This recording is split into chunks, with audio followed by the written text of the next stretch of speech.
жын шайтандар бір-біріне сыбырлауы тоже дәл бағана айтқанымыздай уахи сөзбен алып келген. Бірақ та біз осы Құран оқығаннан кейін мынада уахи сөзі келіп тұр, демек жын шайтандар бір-біріне уахи берді түсінуіміз керек. Мынадағы уахи сөздің мағынасы сыбырлау мағынасында. Бағана Закир қауымына нұсқаулық әмір берген болса, мынада да жын шайтандар араларында сыбырлайды дегенде Құранда уахи сөзін алып келген. Енді бұл илахи емес уахи. Ал Құранда илахи уахилар келеді. Біріншісі Аллах Тағаланың жаңағы жансыз заттарға, аспанға, немесе соларға уахи беруі, нұсқаулық беруі тоже Құранда уахи сөзін келген.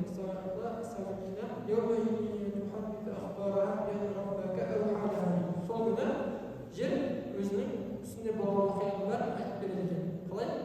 Аллах Тағала оған білдіруімен. Аллах Тағаланың білдіруі, Аллах Тағаланың жерге білдіруімен Аллах Тағала Құранда уахи сөзбен алып келген. Немесе Аллах Тағаланың олар Аллах Тағала жерде 7 күн етіп 2 күнде жасады дейді. Сондай-ақ әр қауымның міндетін өзіне білдірді. Аллах Тағала аспандағы өзінің міндетін білдіруді тағы да уахи сөзбен алып келген. Енді осы сияқты Аллах Тағаланың тіршілік иелеріне, хайуандар мен жындарға да нұсқаулық беру осы уахи сөзбен болады.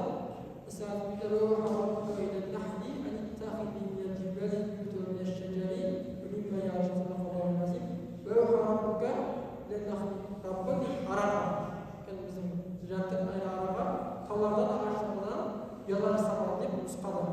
Аллах Тағаланың осы араға нұсқаулық беруінде уахи сөзбен алып келген. Біз мына жақтан Аллах Тағала пайғамбарға уахи берген сияқты араға да уахи береді деп түсінуіміз керек. Мынадағы уахи сөздің мағынасы Аллах Тағаланың араға берген нұсқаулығы. Сен таудан, ағаштан өзіңе ұя жасап алдың, Аллах нұсқаулық берген. Нұсқаулығын Аллах Тағала уахи сөзбен алып келген. Және де Аллах Тағала осындай жан-жануарларға осындай өзінің қабілеттерін осы уахи арқылы үйретіп отырған. Немесе тағы бір несі Аллах Тағала періштелерге хабар беру тағы да уахи сөзбен келеді. Мысалы,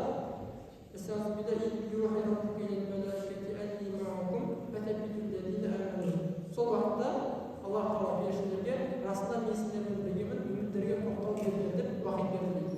Мына жақта Аллах Тағала періштелерге уахи берді. Бірақ мынада уахи беруі жаңағы нұсқаулық беру, әмір беру. Аллах Тағала періштелерге әмір беру дейді. Және де Құран Кәрімнің тағы да бір уахи сөзі ол пайғамбар берілген қарапайым адамдарға Аллах Тағала нұсқаулық беруінде Аллах Тағала Құранда уахи сөзін алып келеді. Мысалы,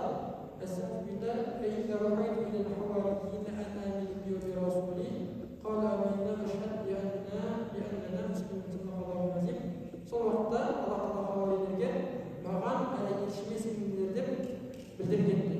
Яғни мен сол хауарилерге осылай білдірдім. Осы білдіру сөзінде Аллах Тағала Құранда уахи сөзін алып келген екен. Енді осы сияқты Құран Кәрімде уахи сөзі жаңағы сыбырлау, ишарат ету, нұсқау деген сияқты мағыналарда келеді. Бірақ біз бұлардан өзіміз біліп түсініп жүрген уахиды түсінуіміз керек.